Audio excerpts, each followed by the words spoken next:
All right, I've got a story for you today, and this one, well, it really makes you think. It challenges how we look at wealth, kindness, and even the people we walk past every single day. It's called The Beggar Who Was a Millionaire. And it all really boils down to this one question. I mean, just think about it for a second. What if one small, simple act of kindness could just change everything? As we're about to see, the answer is about so much more than you might expect. So let's set the scene.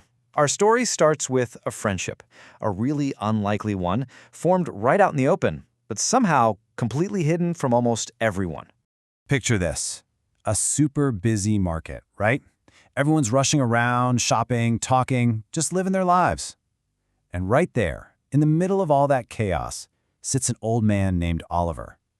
He was there every single day. And this is what people saw. Or, well, what they chose to see.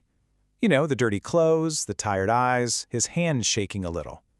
To most people, he was just part of the background, someone to ignore, to walk right past. But there was this one guy, a young man named Ryan. And in this sea of people rushing by, he did something different. He didn't just walk by, he always stopped. And this part is so important. It wasn't just about dropping a few coins in a cup. It was more human than that. Ryan actually talked to him. He'd ask these simple questions like, have you eaten? Or are you okay? He showed that he saw a person, not just a problem. And you know what? Oliver noticed. Those few words from him, you're different, they say it all, don't they? He saw that Ryan's kindness was genuine, and in a world that mostly ignored him, that meant everything. Okay, so you've got this routine, this connection forming, and then, boom, everything changes. The story takes a sharp turn, and a little mystery starts to unfold. Just like that, Ryan goes to the market, to that familiar spot, and Oliver's not there. He's just vanished.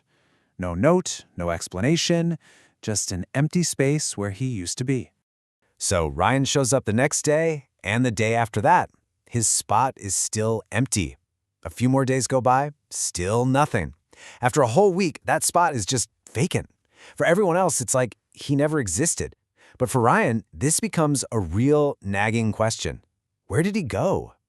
And then just when you think maybe that's the end of it, something completely out of the blue happens. Ryan gets a phone call from a lawyer. I mean, can you imagine how confusing and random that must have felt? And this call? This is where everything gets turned completely upside down. It's the moment we finally unlock the central mystery of our story, the big secret. The lawyer just comes out and says it. You've been named in a will. I mean, just wow. Your first thought has to be, whose will? Ryan is completely clueless. He can't think of anyone. Then the lawyer gives him a name, Mr. Oliver Thompson. And you can just imagine Ryan's mind racing for a second, and then it clicks. Oliver? The man from the market? And that's when the lawyer drops the first bombshell. The man Ryan thought he knew, the man everyone thought was a beggar, well, he wasn't. No, he was a millionaire. Let that sink in for a second. A millionaire who chose to sit on that street corner every single day. Not because he had to, but because he was looking for something. I mean, just look at the difference here. It's night and day, right? On one side, you have what people saw, a burden, someone poor and forgotten. But on the other side was the truth. A thoughtful, observant millionaire who wasn't looking for money. He was searching for genuine kindness. So, what does this all mean? What's the takeaway? This is where we get to the real heart of the story. The profound lesson behind Oliver's his incredible social experiment. So Ryan's mind is just reeling, right? His heart is probably pounding out of his chest. And the very first question he asks isn't how much money, it's why me? He just can't understand it. And the lawyer's answer is just so simple but so powerful. You were the only one. It was never about the money. It was because Ryan was the only one who treated him like a fellow human being, and not like an inconvenience. Think about that irony for a second. The man with the most money, the most material wealth in that entire bustling crowd was the most invisible person there.